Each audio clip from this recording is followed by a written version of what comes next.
नमस्कार दोस्तों, मैं जयपाल सर। आपका राजस्थान स्टडी अड्डा 26 पे सभी का स्वागत है। आज अपने राजस्थान जियोग्राफी के जो पीटीआई 2022 राजस्थान कर्मचारी चयन बोर्ड द्वारा पेपर लिया गया था, जिसका कोड नंबर था 128A, उसके सिर्फ और सिर्फ जियोग्राफी के जो क्वेश्चन बन रहे हैं 15-20, उसका सॉल्यूशन करेंगे। तो आपको देरी न करते हुए मैं लिए चलता हूँ पहले क्वेश्चन की तरफ। उससे पहले एक संदेश है आपके नाम कि चैनल को लाइक करें, शेयर करें, कमेंट करें और सब्सक्राइब करें ज़्यादा से ज़्यादा। तो लिए चलता हूँ मैं आपको पहले क्वेश्चन की तरफ।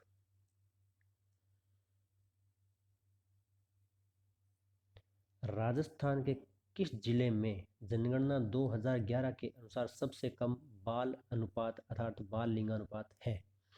इसका सही आंसर हो जाएगा आपका झुंझुनू, ऑप्शन डी झुंझुनू। इसमें सबसे कम बाल लिंगानुपात है।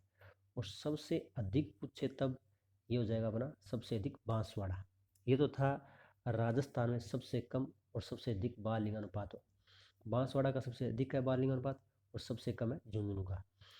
अब बात ये आती है कि राजस्थान का बाल लिंगानुपात कितना है ऑल ओवर। अगर ऑल ओवर राजस्थान पूछेगा तो उसका बाल लिंगानुपात हो जाएगा बाल लिंगानुपात 2011 जनगणना के अनुसार हो जाएगा 888। ये पूरे राजस्थान का बाल लिंगानुपात है। ये तो है बाल लिंगानुपात। अगर राजस्थान का लिंगा अनुपात सीधा कुछ बिना बाल लिंगानुपात फिर हो जाएगा 928। 928 है वैसे बाल लिंगानुपात, राजस्थान का लिंगानुपात। और बाल लिंगानुपात है 888 यानी 888। ये है बाल लिंगानुपात। सर्वाधिक अपने हो गया बांसवाड़ा का, न्यूनतम हो गया झुंझुनू का। अब आता है कि शहरी और ग्रामीण। तो पहले देख लेते हैं ग्रामीण। ग्रामीण क्षेत्र में सर्वाधिक किसका है और न्यूनतम किसका है? सर्वाधिक और न्यूनतम ये अपने को देखना है। सर्वाधिक हो जाएगा प्रतापगढ़। प्रतापगढ़ बाल लिंगानुपात की बात कर रहा हूँ। ग्रामीण बाल लिंगानुपात, बाल लिंगानुपात, ग्रामीण बाल लिंगानुपात सर्वाधिक हो गया प्रतापगढ़ का, न्यूनतम हो गया झुंझुनू का। यह है ग्रामीण बाल लिंगानुपात। ग्रामीण बाल लिंगानुपात किसका हो गया? सर्वाधिक प्रतापगढ़, न्यूनतम झुंझुनू का। अब चलते हैं शहरी बाल लिंगानुपात। शहरी बाल लिंगानुपात, शहरी बाल लिंगानुपात। शहरी बाल लिंगानुपात की अपने बात करें तो पहले सर्वाधिक चलते हैं। सर्वाधिक सर्वाधिक किसका है? सर्वाधिक है नागौर का। शहरी बाल लिंगानुपात सर्वाधिक किसका है? नागौर का। और न्यूनतम किसका है? धौलपुर का। धौलपुर न्यूनतम। ठीक है, ये हो गया शहरी। शहरी बाल लिंगानुपात सर्वाधिक है नागौर का और न्यूनतम है धौलपुर का। एक बार रिपीट कर लेते हैं। ग्रामीण बाल लिंगानुपात सर्वाधिक था प्रतापगढ़ का और न्यूनतम झुंझुनू का था। और शहरी बाल लिंगानुपात सर्वाधिक नागौर का है, न्यूनतम धौलपुर का है। ठीक है। और राजस्थान का आल और शिशु बाल लिंगानुपात पूछे तो ये 888 है। और राजस्थान का आल और लिंगानुपात पूछे तो 928 है। अब एक फैक्ट लिए चलता हूँ आपको, इससे रिलेटेड है, क्वेश्चन एग्जाम में पूछ सकता है। अपने को प्रश्न वही करने चाहिए जो प्रीवियस क्वेश्चन आए ना, उनके आसपास का तरीका, आसपास के प्रश्न सोल्व करने चाहिए कि हो सकता है इसे रिलेटेड पूछ ले। अब चलते हैं कि राजस्थान का जो लिंगानुपात है, राजस्थान का लिंगानुपात ये अपने 928 था। तो अब सर्वाधिक कहाँ का है? तो सर्वाधिक है आपका डूंगरपुर। कहाँ का? डूंगरपुर। कितना डूंगरपुर का सर्वाधिक? 944। और न्यूनतम कहाँ का है? न्यूनतम है धौलपुर का। कितना है? 846। ये ऑल ओवर राजस्थान बता रहा हूँ। राजस्थान का लिंगानुपात 928 है ऑल ओवर राजस्थान का। सर्वाधिक इसमें डूंगरपुर का 944 और न्यूनतम है धौलपुर का 846। अब इसमें भी शहरी और ग्रामीण लिंगानुपात होगा, तो मैं करता हूँ आपका शहरी लिंगानुपात। शहरी लिंगानुपात, शहरी लिंगानुपात। शहरी लिंगानुपात में सर्वाधिक किसका है? सर्वाधिक और न्यूनतम दोनों लिख लिए मैंने। तो सर्वाधिक आपका हो गया टोंक का। किसका हो गया? टोंक का।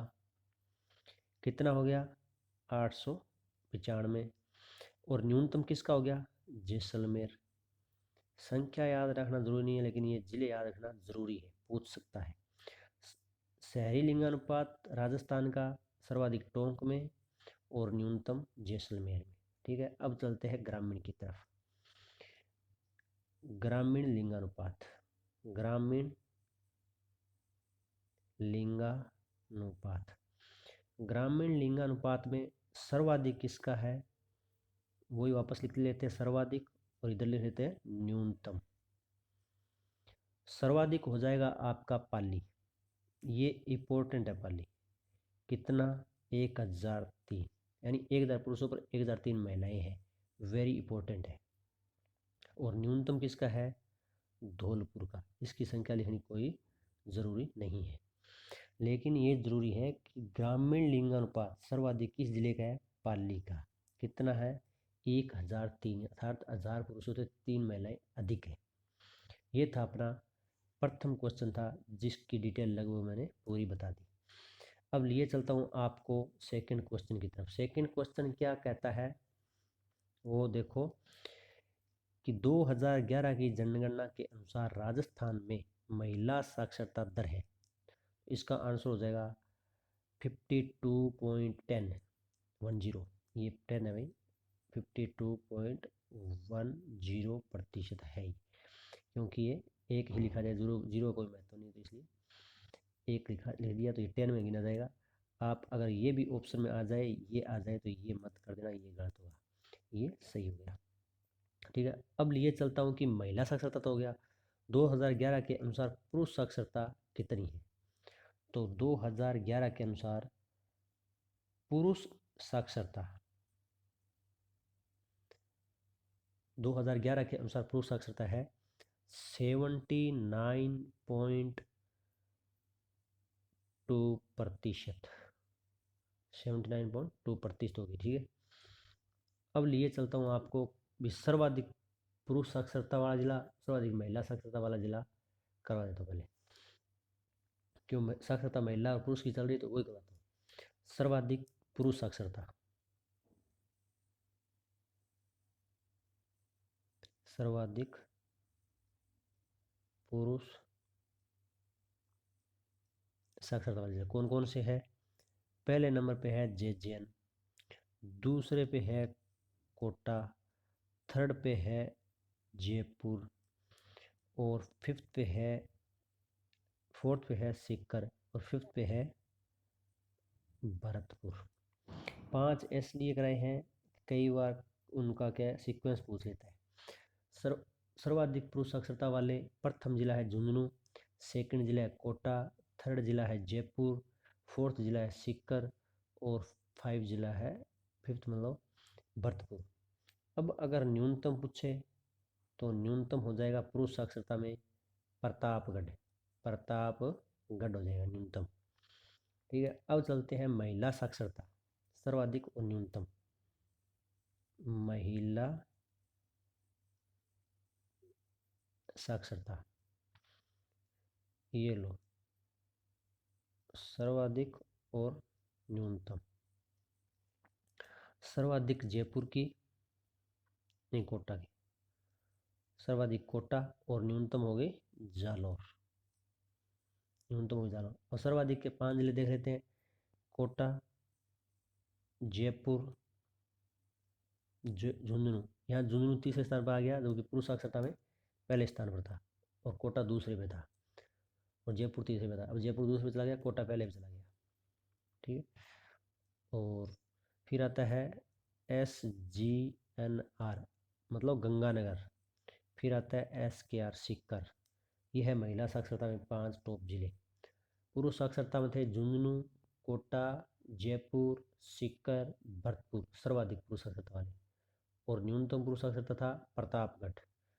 और सर्वाधिक महिला साक्षरता है कोटा, जयपुर, झुंझुनू, गंगानगर, सीकर। और न्यूनतम है जालौर। अब पूरे राजस्थान में सर्वाधिक साक्षरता वाले जिले देख लेते हैं। पूरे राजस्थान में सर्वाधिक साक्षरता वाले देखें तो Kota JPR, Jaipur JJN, Jhunjhunu SKR, Sikar ALWR Alwar. ये शॉर्टकट में नाम थोड़े याद ईजी रहते हैं। Kota, JPR, JJN, SKR, Sikar और अलवर ये 5 जिले हैं सर्वाधिक साक्षरता वाले। और न्यूनतम साक्षरता वाले पूछे तो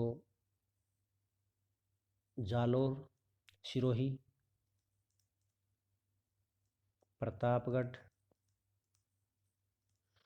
बांसवाड़ा और बाड़मेर। न्यूनतम साक्षरता है जालोर, सिरोही, प्रतापगढ़, बांसवाड़ा और बाड़मेर। यह न्यूनतम साक्षरता वाले जिले। ये अपना साक्षरता से संबंधित क्वेश्चन कंप्लीट हो गया। लिए चलता हूँ आपको नेक्स्ट क्वेश्चन की तरफ।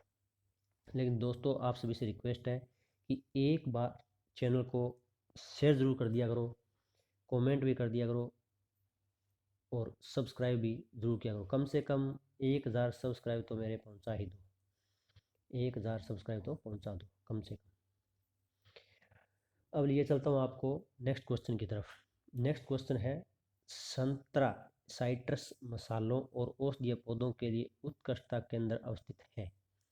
ये अपना है झालावाड़ में। कहाँ है? झालावाड़ में। तो अब अगर इस उत्कृष्टता केंद्र संतरा उत्कृष्टता केंद्र का पता क्वेश्चन में पूछा है अपने से, तो इसके संबंधित अन्य फलों के और सब्जियों के उत्कृष्टता केंद्र है, उनका स्थान जान लेते हैं। उनका स्थान थोड़ा सा स्क्रीन को मैं देता हूँ साफ। अब आता है सीताफल उत्कृष्टता केंद्र। सीताफल उत्कृष्टता केंद्र आ जाए। मैं यहाँ सीधा लिख देता हूँ सीता, आगे फल पढ़ देता हूँ। फल उत्कृष्टता केंद्र कहाँ पे है? चित्तौड़। कहाँ पे है? चित्तौड़। सीताफल उत्कृष्टता केंद्र है चित्तौड़। और फूलों का उत्कृष्टता केंद्र कहाँ पे है? वो है सवाई माधोपुर। सवाई माधोपुर। औषधीय फसलों का औषधीय फसलों का उत्कृष्टता केंद्र कहाँ पे है? मावली। और मावली कहाँ पे है? उदयपुर में। ठीक है। उसके बाद में आता है सब्जी फसलों का। सब्जी फसलों का उत्कृष्टता केंद्र कहाँ पे है? तो है आपका बूंदी। चारों को रिपीट कर लेते हैं फिर आगे करेंगे। सीताफल उत्कृष्टता केंद्र चित्तौड़, फूलों का उत्कृष्टता केंद्र सवाई माधोपुर, औषधीय फसलों का उत्कृष्टता केंद्र मावली उदयपुर, जो उदयपुर का मावली जंक्शन है। सब्जी फसलों का उत्कृष्टता केंद्र है ये बूंदी में। ठीक है। अब लिए चलता हूँ मैं नेक्स्ट की तरफ। जैतून का उत्कृष्टता केंद्र। किसका? जैतून का। जैतून का उत्कृष्टता केंद्र पूछे तो बस्सी। ये बस्सी फार्म है आपका जयपुर वाला। ठीक है। बस्सी फार्म जयपुर जैतून का। खजूर का उत्कृष्टता केंद्र पूछे तो ये हो जाएगा सागरा भोज का। सागरा भोज का ये कहाँ पे है? जैसलमेर। जैसलमेर में खजूर है, इसका सागरा भोज का जैसलमेर हो गया। उसके बाद में अनार का पूछे तो अनार का उत्कृष्टता केंद्र तो ये है डिंडोल। कहाँ पे है? डिंडोल फार्म, ये जयपुर में है। उसके बाद में अमरूद का पूछे उत्कृष्टता केंद्र तो अमरूद का उत्कृष्टता केंद्र यह है देवड़ा वास टोंक। देवड़ा वास टोंक। इसको रिपीट कर लेते हैं एक बार। जैतून का उत्कृष्टता केंद्र बस्सी फार्म जयपुर, खजूर का उत्कर्ष केंद्र सागरा भोज का जैसलमेर, अनार का उत्कर्ष केंद्र डिंडोल फार्म जयपुर, और अमरूद का उत्कर्ष केंद्र देवड़ावास टोंक। ठीक है। और आपसे पूछ ले कि centre of excellence for citrus प्रजनन फलोदान, तो ये होगा आपका नानता कोटा। ठीक है। अब आपको जूम इन करके नेक्स्ट क्वेश्चन की तरफ लेके चलता हूँ। नेक्स्ट क्वेश्चन आपका क्या होगा वो देखना है। मावठ क्या है? मावठ। मावठ कौन सी फसल के लिए लाभदायक होती है? कहाँ लग गया, एक मिनट, लास्ट में आ गया। मावठ कौन सी फसल के लिए लाभदायक होती है? मावठ कौन सी फसल के लाभदायक नहीं होती, पूछा नहीं होता है। तो पहली बात तो ये है कि मावठ कौन सी ऋतु में आती है? तो मावठ आती है शीत ऋतु में। शीत ऋतु में आती है। तो शीत ऋतु में अपने कौन कौन सी फसलें होती है? फसल होती है शीत ऋतु में रबी की। कौन सी होती है? रबी की। रबी में कौन सी होती है? गेहूं, जौ, सरसों, गेहूं, जौ, सरसों, उसके बाद में मसूर, अलसी, मटर, किन्नू, माल्टा। गेहूं, जौ, सरसों, मसूर, अलसी, मटर, किन्नू, माल्टा, ये होती है। इसमें कौन सी नहीं है? मक्का नहीं होगी। और दूसरी बात ये पता होना चाहिए कि मावठ कौन सी है? मावठ है भूमध्य सागर से उठने वाले पश्चिमी विक्षोभ है जो अपने पश्चिमी राजस्थान और उत्तरी राजस्थान की तरफ आते हैं। ठीक है। अब ये चलता हूँ मैं आपको नेक्स्ट क्वेश्चन की तरफ।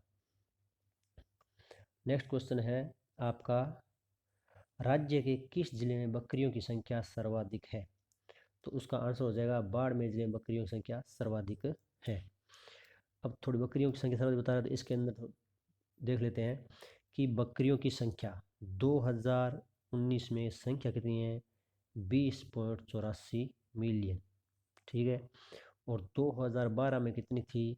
21.6 मिलियन थी। तो इस प्रकार इसमें कुछ कमी हुई है, वो हुई है 3.81% की कमी हुई है बकरियों में। ठीक है। अब बकरी कुछ नस्लें हैं, वो है मारवाड़ी, जखराना, बर्बरी, शेखावाटी, जमुनापुरी, परबसरी। ये है बकरियों की नस्लें। बकरी विकास एवं चारा उत्पादन परियोजना वो कहाँ पे है? वो है रामसर। रामसर कहाँ पे है? अजमेर में। कहाँ पे है? अजमेर में है। ये स्विट्जरलैंड है। किसके सहयोग से? स्विट्जरलैंड के सहयोग से ये परियोजना चलाई गई थी। कौन सी? बकरी विकास एवं चारा उत्पादन परियोजना। ये चलाई गई थी 1981 और 82 में चलाई गई थी। ठीक है। अब अन्य पशुओं के मामले में देख लेते हैं कि भेड़ में प्रथम स्थान किसका है? तो भेड़ में आपका आ जाएगा बाड़मेर। किसका आ जाएगा? बाड़मेर में सर्वाधिक भेड़ें हैं। गाय हो जाएगी उदयपुर, भैंस हो जाएगी जयपुर, ऊंट हो जाएगा जैसलमेर, और घोड़ा हो जाएगा बीकानेर। इस प्रकार भेड़ में पहला स्थान बाड़मेर का, गाय में पहला स्थान उदयपुर का, भैंस में पहला स्थान जयपुर का, ऊंट में जैसलमेर का, और घोड़े में बीकानेर का। तो ये हो गए अपने इस क्वेश्चन के अन्य तथ्य। अब लिए चलता हूँ नेक्स्ट क्वेश्चन की तरफ। नेक्स्ट क्वेश्चन अपना है, निम्नलिखित में से कौन सी संस्था राजस्थान में औद्योगिक क्षेत्रों का विकास करती है? तो इसका अपना हो जाएगा राजस्थान राज्य औद्योगिक विकास एवं विनियोजन निगम लिमिटेड। इसको बोलते हैं रिको। ठीक है। और रिको की स्थापना कब हुई थी? इसकी स्थापना हुई थी 1980, 1980 में रिको की स्थापना हुई थी। इसका उद्देश्य क्या है? इसका उद्देश्य है लघु, मध्यम एवं बृहद श्रेणी के उद्योगों को वित्तीय सहायता प्रदान करना। उसके बाद में लघु, मध्यम एवं बृहद श्रेणी के उद्योग स्थापित करने हेतु औद्योगिक क्षेत्र विकसित करना। ये इसका मुख्य कार्य है। इसके अलावा अन्य संस्थाएं ऑप्शन में दी गई है। राजस्थान वित्त निगम, इसको बोलते हैं RFC। तो इसकी स्थापना कब की गई थी? इसकी स्थापना की गई थी 1955 में इसकी स्थापना की गई थी। ठीक है। इसका कार्य क्या है? राज्य की अति लघु, लघु, मध्यम और बृहद पैमाने की औद्योगिक इकाइयों को दीर्घकालीन वित्तीय सहायता देना। दीर्घकालीन मतलब लंबे समय तक। ठीक है, इसका ये कार्य है।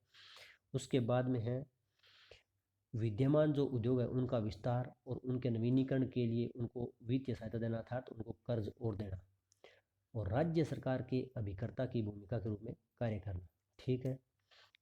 उसका नेक्स्ट ऑप्शन है अपना निवेश संवर्धन ब्यूरो। क्या है? निवेश संवर्धन ब्यूरो। इसकी स्थापना हुई थी 1991 के अंदर, 1991 के अंदर, अर्थात 1991 के अंदर। ये क्या है? ये आपकी है जो एकल खिड़की योजना है, एकल खिड़की योजना है, उसकी नोडल एजेंसी, उसकी नोडल एजेंसी, एकल खिड़की योजना की नोडल एजेंसी कौन सी है? निवेश संवर्धन ब्यूरो है। ठीक है। ये राज्य सरकार को उद्योगों के जो नीतियां और नियम होते हैं उनको बनाने में राज्य सरकार की सहायता करती है, राज्य सरकार को सलाह देती है। कौन? राजस्थान निवेश संवर्धन ब्यूरो। ठीक है। अब इसका एक ऑप्शन बच गया राजस्थान लघु उद्योग निगम। राजस्थान लघु उद्योग निगम, इसको बोलते हैं राजसिको। क्या बोलते हैं? राजसिको। राजसिको स्थापना हुई थी जून 1961 में। जून 1961 में स्थापना हुई थी। इसका मुख्य कार्य है राज्य लघु औद्योगिक इकाइयों एवं हस्तशिल्पियों को सहायता एवं प्रोत्साहन देना तथा उनके द्वारा उत्पादित वस्तुओं के समुचित विपणन की सुविधा प्रदान करना।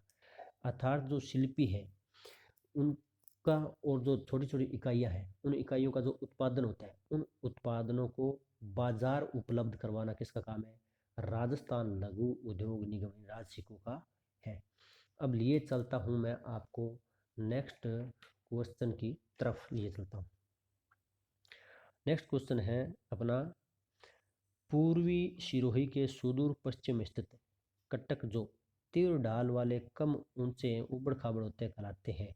ये कहलाते हैं भाकर। क्या कहलाते हैं? भाकर कहलाते हैं। अब बच गया गिरुआ। तो गिरुआ कहाँ पे है? गिरुआ है उदयपुर। उदयपुर के आसपास पाई जाने वाली तस्त्री नुमा जो तिरछी पहाड़ियाँ हैं उनको स्थानीय भाषा में गिरुआ कहते हैं। मालखेराड़। मालखेराड़ भीलवाड़ा की जाजपुर तहसील और टोंक के बीच का जो क्षेत्र है उसको मालखेराड़ कहते हैं। मालखेराड़ है वो बनास नदी का एक प्रकार का बेसिन है, वो बनास में। और तीसरा ऑप्शन है देसरो। देसरो उदयपुर की जो जरगा और रागा पहाड़ी है उनके मध्य का जो हरा भरा क्षेत्र है उसको देसरो कहते हैं। ठीक है। अब लिए चलता हूँ नेक्स्ट। राजस्थान में चन्ना का सर्वाधिक उत्पादन किस जिले में होता है? इसका आंसर हो जाएगा हनुमानगढ़ जिले में चने का सर्वाधिक उत्पादन होता है। और गेहूं का पूछे तो SG अन्नार गंगानगर। अब लिए चलता हूँ नेक्स्ट में। कोपेन के जलवायु वर्गीकरण में BWHW जलवायु प्रदेश की कौन सी एक विशेषता है? तो इसका आंसर हो जाएगा C शुष्क एवं उष्ण दशाएं है। शुष्क एवं उष्ण दशाएं कौन कौन से जिले आते हैं इसमें? हनुमानगढ़, SG अन्नार गंगानगर और बीकानेर और जोधपुर का उत्तरी पश्चिमी भाग। जोधपुर का उत्तरी पश्चिमी भाग, ये 4 जिले इसके अंदर आते हैं। अगर पूछे इसके अलावा 3 और बच गए, क्यों 4 भागों में बांटा था कोपेन ने। ये था BWHW, तो अब है BSHW। तो BSHW को क्या बोलते हैं? अर्ध शुष्क बोलते हैं। क्या बोलते हैं? अर्ध शुष्क बोलते हैं, जिसको क्या बोलते हैं? स्टेपी जलवायु। ठीक है। तो ये आपको हो जाएगा बाड़मेर, जोधपुर, जालोर, चूरू, सीकर, झुंझुनू, नागौर। फिर आता है AW। AW है ये उष्ण कटिबंध आर्द्र जलवायु। उष्ण कटिबंध आर्द्र जलवायु है। ये कहाँ पे आपकी? बांसवाड़ा, झालावाड़, डूंगरपुर का दक्षिणी भाग और दक्षिणी चित्तौड़। फिर आता है CWG, ये उप आर्द्र क्षेत्र है। ये क्या है? उप आर्द्र क्षेत्र है। ये कोटा, बूंदी, टोंक, बारा, सवाई माधोपुर, राजसमंद, भीलवाड़ा, जयपुर, दौसा, अब अर्थात ये लगभग पूर्वी राजस्थान है। पूर्वी राजस्थान CWG आता है। और AW दक्षिणी राजस्थान हो गया। और ये मध्य का जो अपने अर्धशुष्क भाग आ गया, ये BSSW वाला। और लिए चलता हूँ आपको नेक्स्ट क्वेश्चन की तरफ। नेक्स्ट क्वेश्चन है, बापणी या बामणी नदी किसकी सहायक नदी है? तो ये है आपकी चंबल की। तो अब बामणी निकलती कहाँ से है? बामणी निकलती है हरिपुरा चित्तौड़ से। हरिपुरा गांव है वहाँ पे, वहाँ कुछ पहाड़ियाँ, उन पहाड़ियों से चित्तौड़ से निकलती है, चंबल की सहायक नदी है। ठीक है, अब लिए चलता हूँ आपको नेक्स्ट क्वेश्चन की तरफ। नेक्स्ट क्वेश्चन है, राजस्थान का चौथा टाइगर रिजर्व खालिस्तान में अधिसूचित किया गया है। तो वो है रामगढ़। रामगढ़ विषधारी, इसको बोलते हैं रामगढ़ विषधारी। रामगढ़ विषधारी भी हो गया। ये हो जाएगा आपका। 4 है अपने टाइगर रिजर्व, कौन कौन से हैं वो अपने को देखने हैं। अभी देख लेते हैं। पहला हो गया अपना रणथंभौर। रणथंभौर ये राजस्थान की पहली टाइगर परियोजना है 1974 की। सेकंड है सरिस्का, यही क्रम है राजस्थान में। ये है अलवर में। कहाँ पे है? अलवर में। और थर्ड है अपना मुकुंदरा। मुकुंदरा ये है कोटा और झालावाड़ में। और ये चौथा आपका हो गया रामगढ़ विषधारी। ठीक है, ये हो गया अपना 4 टाइगर रिजर्व। अब लिए चलता हूँ नेक्स्ट क्वेश्चन की तरफ। नेक्स्ट क्वेश्चन है, राजस्थान में पहली सूती वस्त्र मिल किस जिले में स्थापित की गई? ये की गई थी ब्यावर में, कृष्णा मिल्स के नाम से। कृष्णा मिल्स के नाम से कब की गई थी? ये की गई थी 1989 में की गई थी। और ये निजी 1889 में 1889 में की गई थी, निजी क्षेत्र की थी। अगर पूछे सार्वजनिक क्षेत्र की प्रथम सूती मिल तो वो थी एडवर्ड मिल्स। एडवर्ड मिल्स ये भी ब्यावर में थी। ये थी सार्वजनिक क्षेत्र की, 1906 में इसकी स्थापना हुई थी। अगर पूछे सहकारी सूती मिल पहली, तो सहकारी सूती मिल पूछे तो वो आ गया अभी गुलाबपुरा। गुलाबपुरा भीलवाड़ा, ये थी 1965 में। कृष्णा मिल्स होगी निजी क्षेत्र की, एडवर्ड मिल्स होगी सार्वजनिक क्षेत्र की, गुलाबपुरा होगी सहकारी क्षेत्र की। तो आज अपने इस प्रकार कुल मिलाकर लगभग 15% क्वेश्चन कर लिए हैं। आज के लिए इतना ही। चैनल को ज़्यादा से ज़्यादा सब्सक्राइब करना, शेयर करना। मिलते हैं नेक्स्ट चैप्टर में।